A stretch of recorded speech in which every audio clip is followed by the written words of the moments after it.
there, Congressional Dish listeners. Thank you for tuning in to the 40th episode of Congressional Dish. I'm your host, Jennifer Briney, and this week is going to be an introduction to the Department of Homeland Security, because I don't know about you guys, but I didn't know where this thing came from.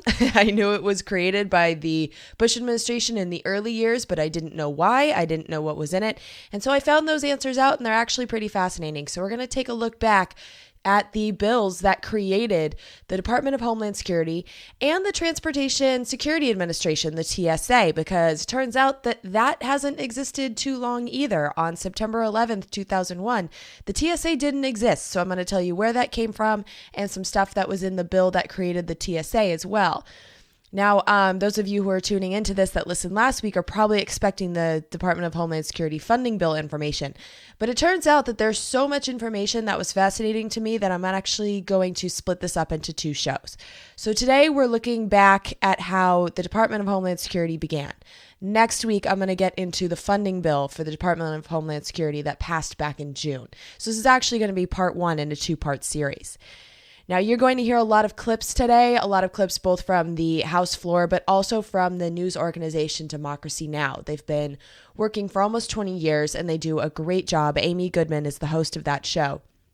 And a lot of you guys in the last couple of weeks have asked me how you can donate to my show, because you know that I'm not making any money on this right now.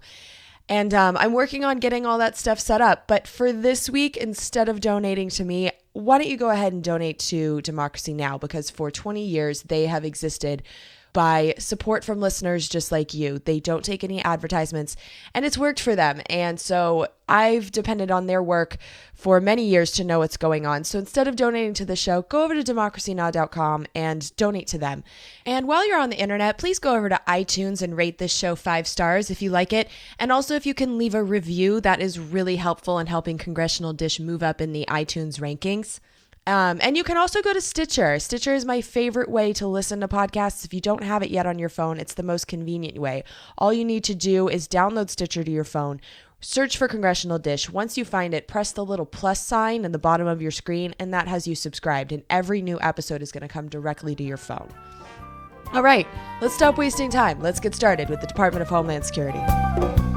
They're reading all my mail, they listen on my phone, they're sneaking and they're peeking, and I'm never quite alone. They're spying and they're prying, but I shouldn't be alarmed. They're only gonna do it to keep me safe from harm. They call it Homeland Security, so they can do the things they do.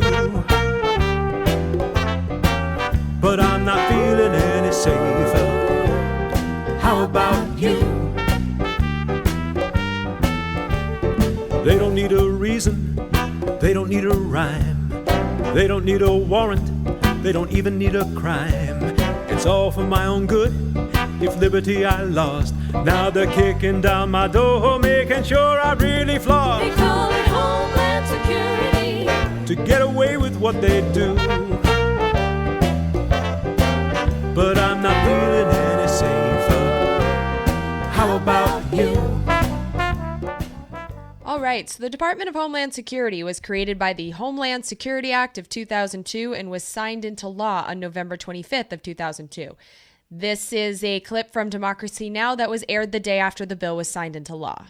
President George Bush signed the Homeland Security Act, creating a huge new government agency that will merge 22 existing departments and 170,000 employees into a single agency.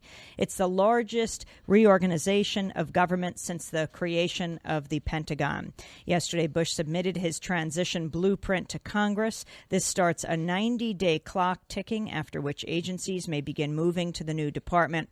The plan calls for a large portion of the department to form by March 1st, when the Secret Service, Coast Guard, Customs Service, Immigration and Naturalization Service, and a few other agencies fold their employees and budgets into the new cabinet entity. But overall, the merger could take years, and critics fear the country may be put at increased risk of attack if the reorganization does not go smoothly. Now, the way the bill was passed was pretty shady. See, November of 2002, Congress was in a lame duck session, which basically means that many members had already been voted out of office and therefore didn't give a damn. Now, the final bill was passed by something called unanimous consent, and that is essentially when the speaker gets up there and says, is this bill going to pass? And if no one objects, then the bill passes. There is no recorded vote. And because so many members had already left town, the House Republicans were able to slip some corporate favors into the bill that went almost unnoticed. Now, for those of you who are longtime listeners, this was a scenario very similar to how they gutted the Stock Act back in April. They did it by unanimous consent after almost everyone had left for the day. This stuff happens, but what makes the Homeland Security Act so stunning is that this happened on a bill that drastically reorganized our government. So what kind of corporate favors were slipped into this bill? Well, the following is an interview from Democracy Now! With a woman named Joan Claybrook. She was the president of Public Citizen, and this interview is from the day after the bill was signed into law. Could you talk a little bit about some of the provisions that are particularly friendly to corporations? Or obnoxious to us? Yes. Well, the first thing to say is that corporations have two passions. One is secrecy, and the other is avoidance of liability. Those, if there's anything in their relationship with government that they really care about, it's those two issues. And this bill is filled with both. The Freedom of Information Act has been a basic source of oversight of federal activity and to help make them accountable, to allow citizens to get information and to fight back or to push the government to do certain tasks. And in this bill, there is a exemption from the Freedom of Information Act that the first time a new exemption has been written since 1965 when this law was passed. And it's called the Critical Infrastructure Information Exemption.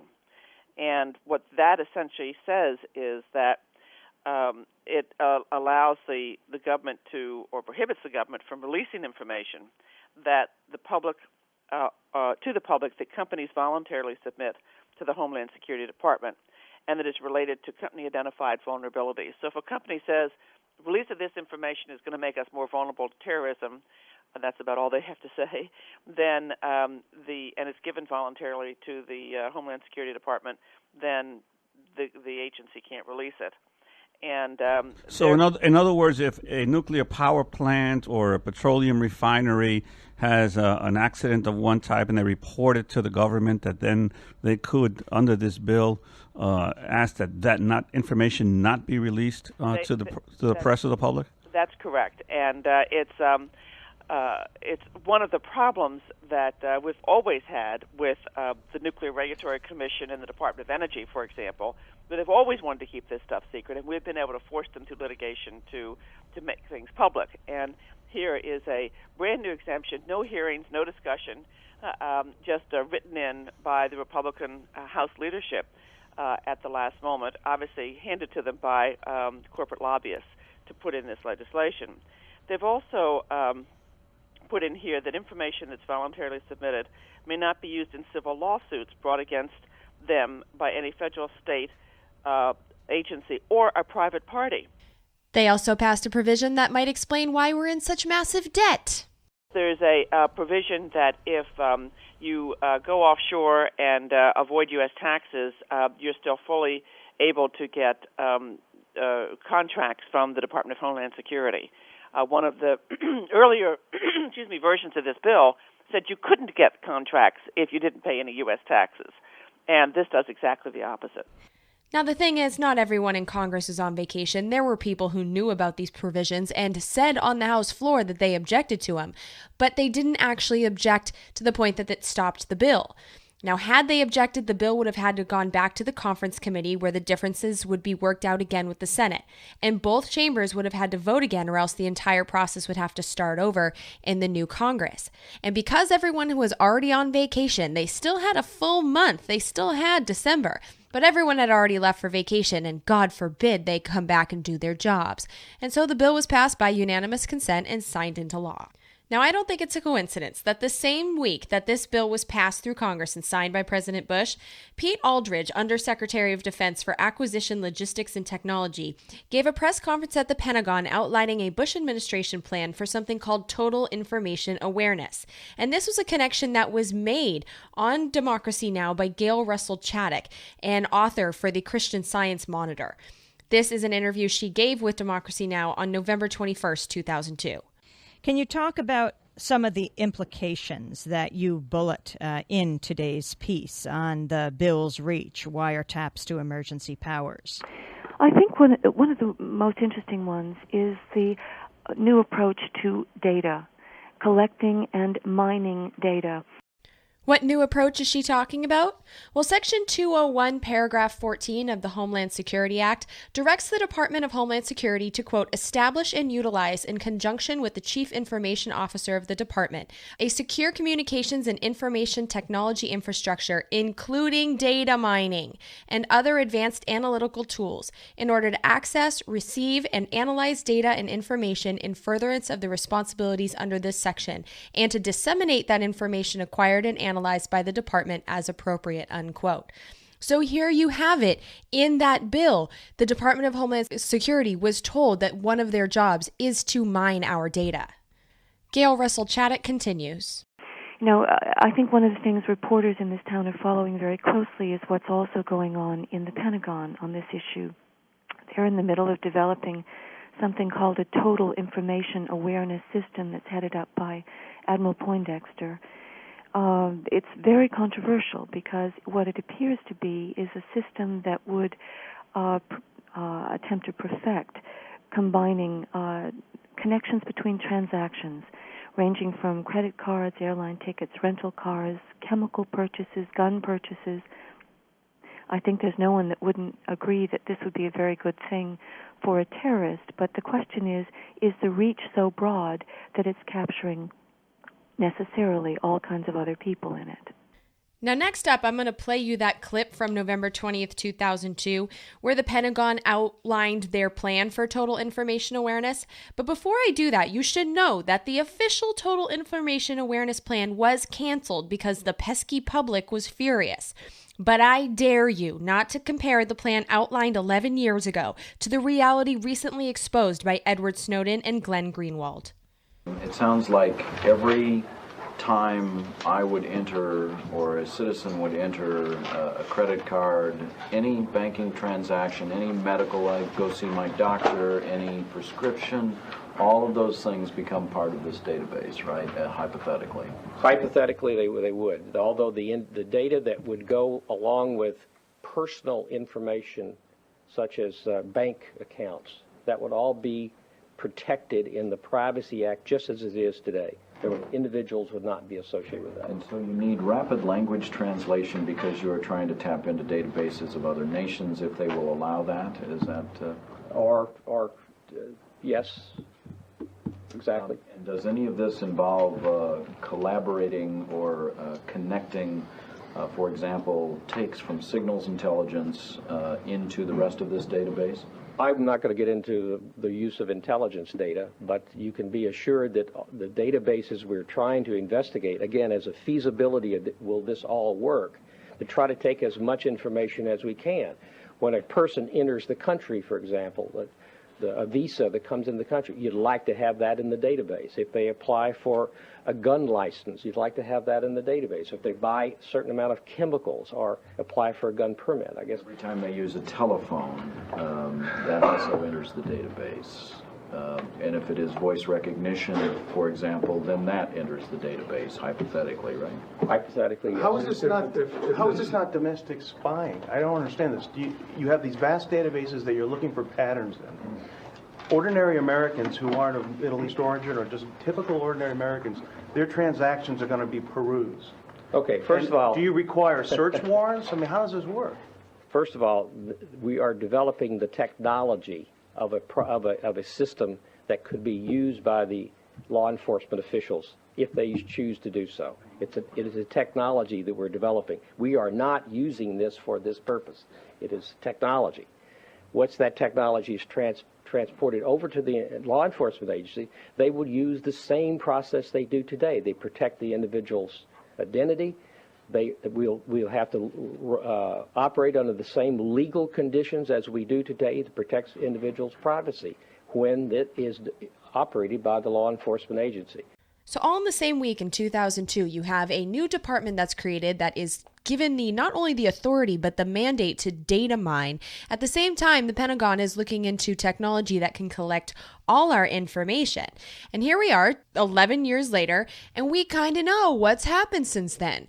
And so what did the Department of Homeland Security do with their data mining mandate? Well, they created things called fusion centers to start. There's 70 of these things across the country, and they are supposed to be a place where the intelligence from local, state, and federal officials can come together in one place and be mined.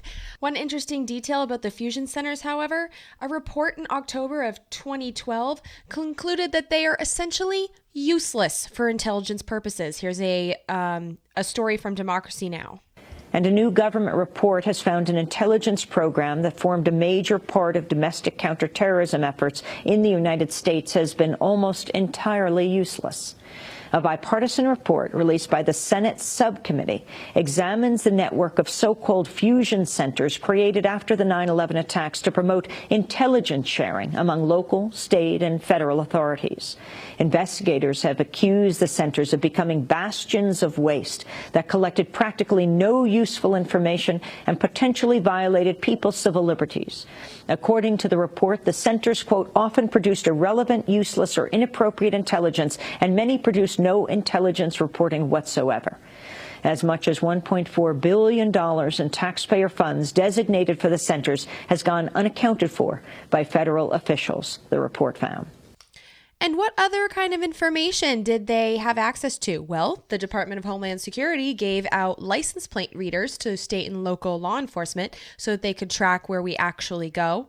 There's a new program in the department called Secure Communities, which sends the fingerprints of everyone who was arrested into their database. And notice I said arrested, not convicted. So I can tell you for sure my fingerprints are there because I've been arrested twice. I was arrested when I was 20 for underage drinking, and I was arrested in 2011 for technically what I was arrested for is I stopped walking in front of the White House because I was there to protest the Keystone XL pipeline. So it was essentially a ticket. But when they brought me in, they did take my fingerprints, and now I know those went into the database. So you don't have to be convicted of anything. There's nothing on my record, but they have my information regardless. I also think it's important to keep in mind that the companies that are providing the equipment that collects this intelligence, these companies work for big corporations, the Department of Homeland Security, and the military. So what we're seeing here is that the lines between domestic law enforcement and the military, they're all being blurred. And that brings me to another part of our government that was put into the Department of Homeland Security, and those are the agencies having to do with Border Patrol and immigration. And there is big money in expanding Border Patrol. And it's interesting because Customs and Border Control is not technically the military, and therefore it isn't hamstrung by posse comitatus, which is the law that says the military can't be used for domestic law enforcement. And now I have an example of how this designation for Customs and Border Patrol is kind of a loophole for posse comitatus. See, in North Dakota, the local police there were investigating a report of stolen cows, and the police were worried that the cow thieves were a bunch of armed rednecks, so they asked Border Patrol to borrow their drones in order to find these people and the cows. Now, I don't know whatever happened. I don't know if they found the people or if they found the cows, but I know that Border Patrol let them use their drones for local law enforcement. And so, if you really think about it, a drone is military equipment designed for the military. Yet, because it belongs to the Border Patrol, it wasn't a direct violation of posse comitatus because the Border Patrol is part of this new department in a classification all its own. Now, we're all familiar with the recent pictures of Border Patrol agents all Rambo'd out with their giant tanks and their helmets and their AK-47s, and they look like a branch of the military, but they're not. And the reason that that's happened is the military has given them equipment, their excess military articles, we've talked about that before, and because the Department of Homeland Security has a huge budget. And they buy stuff from the defense industrial complex. But it's not just the defense suppliers who are profiting from this new Department of Homeland Security. The private prison industry is also making a bundle, and that's because our immigrant detention system has expanded rapidly since this department was created. The next clip you're going to hear is from Judy Green. She's the Justice Policy Analyst for Justice Strategies, an organization which conducts research and policy analysis on immigrant detention. This is an interview she did on Democracy Now! On May 4th, 2006. In the last decade, with increased emphasis on immigrant enforcement, the immigrant detention system, the little industry, has tripled in size to a capacity now of some 22,000 beds. Some of these beds are private. Some of these beds are operated by ICE. Some of these beds are in jails contracted, similar to the jail that Sharon was held in. But the private sector is gobbling up an increasing share of these resources. Now, since 9/11, there's been an increased blurring of the line between immigrant enforcement and law enforcement. And now, with the hyper-politicized immigration reform debate, we're seeing bills that would completely erase that line. So yeah, the Department of Homeland Security, it took over intelligence operations, Border Patrol, immigration, and then the next thing that it took over was the TSA, the Transportation Security Administration, which has a fascinating history in its own right. See, the TSA was created on November 19, 2001. It was just 2 months after 9/11. Before then, the TSA didn't exist. The TSA came into existence when we nationalized airport security. Now, this is the only instance I can think of where the Bush administration took a function that was private and put it in control of the government. And it didn't really make a lot of sense to me until I found out that Bush and his Republican colleagues did not want to do this. Here is a story from October 15th, 2001 on Democracy Now! The White House last week continued to resist a Senate plan to turn all airport workers who screen passengers and luggage into federal employees and said it would impose new aviation security measures by executive order if Congress does not agree on a plan soon. But eventually the Bush administration had to get on board because the evidence that private security for airports was inadequate was overwhelming. See, the plane that hit the Pentagon in United 93 flew out of two different airports, Washington Dulles and Newark International. But security at both airports was private. The hijackers for both planes went through security provided by a company called Argenbright. Here's a story from Democracy Now! From October 15th, 2001, a little over a month after 9/11. Well, last year, the U.S. Attorney's Office in Philadelphia accused the nation's largest airport security company of failing to conduct proper background checks, hiring people with criminal backgrounds to staff airport checkpoints, and lying to Federal Aviation Administration, the FAA. Argenbright Security pleaded guilty last October to falsifying the criminal background checks of its employees at Philadelphia International Airport, a lapse that led to more than a dozen people with criminal backgrounds working at the security checkpoints. One screener had been arrested 23 times. Screeners are posted at airport security checkpoints where they operate X-ray machines and metal detectors and perform searches. Argenbright was fined $1.6 million, put on probation in order to clean up its internal problems. But the U.S. Attorney's Office in Philadelphia said shoddy background checks persist at 13 airports. In the show notes at congressionaldish.com for this episode number 40, I have included a video from YouTube where you can watch the hijackers at Dulles International Airport walk around the metal detectors, which were being manned by Argenbright Security. And it's not like they were really busy. There was almost no one there. They just didn't even make them walk through. And of course, we know that they got onto the plane and crashed it into the Pentagon. Now, the other two planes that were hijacked that day both took off from Boston Logan International Airport, and they also had private security screeners. The hijackers went through security lines serviced by Huntley, a subsidiary of an Israeli company based in the Netherlands. As a side note, this company actually had the balls to sue us after we took away their business and nationalized the industry. Now, that was September 11th, but even after September 11th, there were reports coming in from all over the country of people getting through security with knives and other weapons. My own dad accidentally flew with box cutters in his carry-on in the weeks after 9/11. The problem was just too big to ignore. Now, the Senate bill that created the TSA pretty much just nationalized the industry.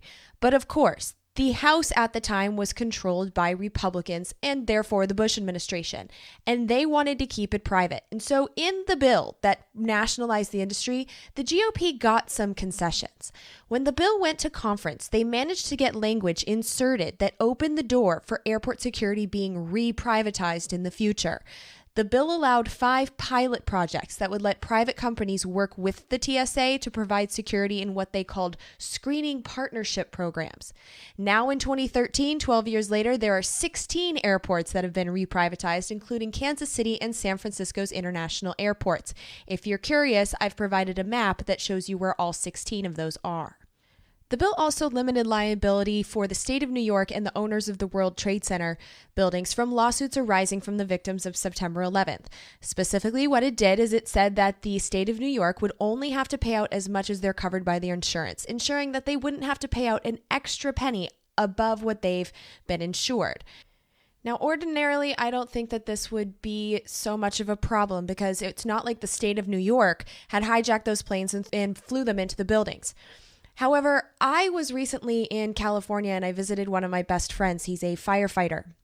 And in his library, aka his bathroom, I found a book that was about 9/11 and he let me borrow it. And it was a fascinating read. It was about the people. It's called 102 Minutes, The Untold Story of the Fight to Survive Inside the Twin Towers. And it was a fascinating story. But inside of this book, I learned some history that I didn't know about the design and construction of the World Trade Center and how the World Trade Center was built. And it's something I haven't been able to get my mind off for weeks. And so it's from this book that I believe that the state of New York and the Port Authority who built the towers is directly responsible for the deaths of at least 1,000 to 2,000 people who couldn't leave the towers after the planes hit. Now, bear with me here. I understand that what I just said is incredibly controversial, but I'm going to back it up. See, the World Trade Center was built in the 1960s by New York City's Port Authority with a new design that would give them 20% more rentable space. The Port Authority was classified as a public corporation. It was a partnership between New York and New Jersey, and for some reason, that fact exempted it from compliance with local building laws. However, the Port Authority promised New York City it would obey their building code, which was written in 1938. However, at the same time, the mayor of New York was spearheading a revision to the code paid for by a trade organization made up of construction unions and real estate moguls. And the Port Authority decided to use the new code, which wasn't even law yet, but because of the big money behind it, they figured it would be eventually. The new code made the World Trade Center much cheaper to build because it didn't require heavy masonry like the kind in the Empire State Building, and because it relaxed standards for fireproofing. Old buildings in New York designed using the 1938 code had to be constructed with brick, concrete, or stone. The new code essentially said it didn't matter what the building was made of as long as it could resist fire for 2 to 3 hours. The new code would also require fewer stairways as the business interests wanted more rentable, aka profitable, space. Skyscrapers would no longer need a fire tower, a concrete enclosed stairwell that vents smoke, and instead of 6 fire escape stairwells, they would now only have to have 3. Also relaxed in the new code, designed and paid for by those greedy business pricks, was the requirement that the stairwells be placed in different parts of the building. In the new code, the new business code, they wouldn't have to be spaced out anymore. They could all be put in the center of the building, wound together as tightly as possible in order to maximize their profitable space. Now, designing the World Trade Center to comply with the new code gave the Port Authority 21% more rentable space per floor than older buildings. Now, the Port Authority designed their new buildings according to this new code, and after they were done with the designs, the new code was passed into law by the same business people who wrote it. However, even the new code had a provision that said if you're going to have a floor that can hold over 1,000 people, you need to have a 4th fire stairwell. The North Tower had the windows on the World Restaurant, and the South Tower had an observation deck, so both towers required a 4th stairwell. Neither building had one. This means that the Port Authority didn't even bother to comply with the new building code that business interests had written. So fast forward to September 11th. The North Tower was hit smack dab in the middle of the tower, so the 3 stairwells, which were bunched so tightly in the center of the building, were all blocked when the plane hit. every single person, 1,224 of them who were above the crash, died when the tower collapsed 102 minutes later. In the South Tower, 2 out of the 3 stairways were blocked. The A stairwell was a little bit off to the side, but B and C were so close together that I am even shocked that they count as more than one stairwell. They were separated by a wall. That was it. Only 4 people from above the 78th floor where the plane made contact made it out alive. 4. There are 110 floors in that building. In total, 2,749 people died in the World Trade Center. Had the Port Authority designed the buildings according to the code that was law at the time? Or had the City of New York prevented business titans from rewriting the code to suit their own interests? Or had the City of New York at any time in the 30 years that those towers were standing had bothered to enforce their code and make the owners of the World Trade Center install that 4th stairwell? How many of those people would have made it down the stairs to safety? We'll never know. But their families will never be fully compensated because of the provisions written into the Transportation Security Administration bill by House Republicans, specifically James Sensenbrenner of Wisconsin and Don Young of Alaska, who are still in office today. And these are provisions that limited the city and building owners from liability. Here's James Sensenbrenner from the day that the bill was passed. Mr. Speaker, I urge all members to support this conference report because it contains important provisions protecting aircraft manufacturers, airport owners and operators, and persons with property interests in the World Trade Center from unlimited damages resulting from lawsuits inspired by the terrorist attacks of September 11th. Today's agreement adds significant protections to those entities not protected in the airline bailout bill. However, the protections do nothing to address the unlimited liability exposure faced by the state of New York and other entities or industries that are self-insured or not specifically listed in the bill. In contrast, my proposal contained in the House-passed bill would have protected all potential defendants from lawsuits based on the September 11th terrorist attacks. After we pass this legislation, other potential defendants such as jet fuel providers, architects, steel manufactured, or self-insured entities such as the state of New York, and thus its taxpayers, will still be exposed to billions of dollars in damages under New York's rules on joint and several liability. The only constraint on their being named in a lawsuit would be a sense of restraint or reasonableness on the part of trial lawyers, and I don't think we can count on that. I have fought and will continue fighting for those remained left out of the provisions limiting potentially infinite liability. I remain committed to helping everyone, deep pockets to small pockets, who become embroiled in litigation inspired by foreign enemies. We must not stop in our effort to do the right thing by treating everybody equally. We must not stop in our efforts to prevent trial lawyers from taking advantage of this great tragedy and thus becoming war profiteers. Those trial lawyers are the lawyers for the families who lost people on 9/11. But James Sensenbrenner and his partners in Congress didn't give a damn about the families of 9/11, made even more obvious a year later when the Department of Homeland Security was created by the Homeland Security Act. And they slipped in a corporate favor at the end of the bill that limited the liability for private airport screeners who allowed those box cutters to get on the planes. This is Joan Claybrook again, the president of Public Citizen, in her November 26, 2002 interview on Democracy Now! And Joan Claybrook, there's an interesting story in today's New York Times by David Firestone, one of the more independent Times writers, called Domestic Security Bill Riles 911 Families. Apparently another provision that was inserted by the House Republican leaders will limit the liability of airport screening companies for any negligence they may have committed in allowing box cutters aboard the planes on September 11th, and many of the relatives of the victims of the World Trade Center attack are furious that basically the airport screening companies are being given a free ride and protection against any liability suits. That's correct. It also relieves manufacturers of anti-terrorism technology from a liability. So back to 2001, the bill that created the Transportation Security Administration, the purpose was to federalize airport security, and for the most part, that was accomplished despite the Bush administration and his partners in Congress. Now, there have been problems, big problems. The explosion in fancy new screening machines that funnel government money into companies who make those machines. Just off the top of my head, I can think of naked machines, radiation machines, the one that blows air on you, the one with the spinning thing. A lot of money has been dumped into these fancy new machines, and none of them have been proven to be that much better than the plain old metal detectors. Also, TSA agents are still poorly paid, but they do make more than minimum wage, which was $15,000 a year, and that's what the private security screeners were being paid.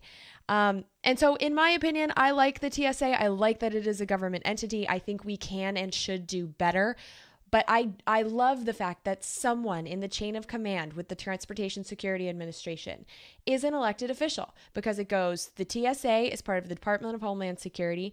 The head of that department is appointed by the President of the United States, and we kind of get to choose the president. So I'm down with the TSA. End of song. Now, another part of our government that was put into the Department of Homeland Security was FEMA, which is in charge of our emergency preparedness and response. Now, in January of 2005, about 7 months before Katrina, the Department of Homeland Security announced their national response plan. In the plan, FEMA is no longer allowed to act on its own. It needed to be given power by its new boss, the Secretary of Homeland Security. At the time, that person was Michael Chertoff, and he waited 36 hours, a day and a half, to give Brownie the go-ahead. Now, one of the concerns we heard about earlier in the show when the Department of Homeland Security was created was that the new structure would make us more vulnerable. The next clip you're going to hear is a Democracy Now! Interview from September 1st, 2005 with Matthew Brzezinski. He was the author of Fortress America on the Front Lines of Homeland Security. And he was looking into whether or not the creation of the Department of Homeland Security actually made us safer in the case of a hurricane. Well, I mean, I think that what we may be seeing is, as you mentioned earlier, is the first real test of, whether this new department actually works. If you remember, the reason it was created was to streamline all the operations, to put everything under one umbrella, so that there is a clear chain of command, so that there's coordination and communication between all the various agencies. And this is the first time now we're going to see this put to the test. And I worry that in its growing pains, the Department of Homeland Security has not been very successful in amalgamating all 22 agencies. These have vastly different corporate cultures. These often have been very competitive with one another in the past. And it takes a little bit of time to get everybody reading off one script. And now we have this moment where really it is critical that we act quickly and efficiently, and it remains to be seen whether we'll do so. Well, FEMA has always been an agency, a troubled agency, even from its inception through many natural disasters in decades past. It's been criticized for getting there late and often having a huge bureaucracy around it in terms of disaster relief.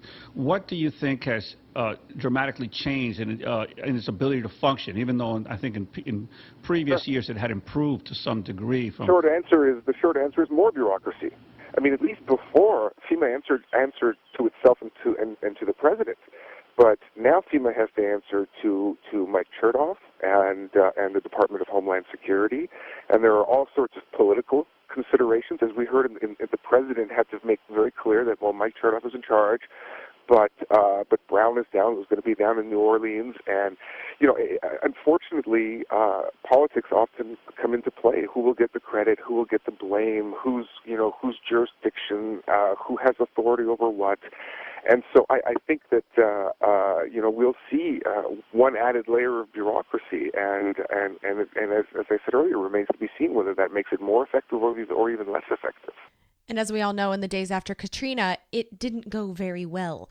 Now, I do have to say, things did seem to run smoother during Hurricane Sandy last year, but still, the department has a lot of problems, from Border Patrol and the TSA. The Coast Guard is a part of it, the Secret Service, these intelligence agencies. They brought all these together with the idea of putting everything that had to do with security under one umbrella. Although, even when this department was created. This is a clip I'm going to play you. This is Steny Hoyer of Maryland. He was in Congress. He's still in Congress. And there were a few agencies that were left out. And here we go. One of the interesting aspects of this Homeland Security bill of which we speak is that if you ask the American people, what are the two agencies most responsible for Homeland Security? One looking overseas at terrorists and one looking at terrorists here in America. They would respond overwhelmingly the Central Intelligence Agency and the Federal Bureau of Investigation. The irony is neither one of those agencies is included in this reorganization. Neither are included in this department, and therefore will not be affected in any way by the passage or failure of this particular piece of legislation. And I find that curious too. The FBI remains in the Department of Justice, and the CIA, God only knows how the CIA actually functions. I couldn't tell you. That's one of the creepiest organizations that has ever existed on planet Earth. So, that's the Department of Homeland Security. Next week, we're going to actually look at the funding bill for the Department of Homeland Security for 2014. And a lot of the stuff I told you today, I've already read the bill. I know what's in it. So this is definitely connected to the things that I saw in the funding bill. So that's it for today. If you guys have any comments, you can always leave them at congressionaldish.com. You can email me at jen@congressionaldish.com. You can call and leave a voicemail, which might be played on the show, at 339-707-0307. As always, I would really appreciate it if you could go to iTunes, leave a 5-star rating and a review, and don't forget to download Stitcher. It's a great app, and it's the easiest way to get Congressional Dish automatically on your phone anytime there's a new episode. All right, thank you for listening. Hope you guys enjoyed the show, and I will talk to you in a few days.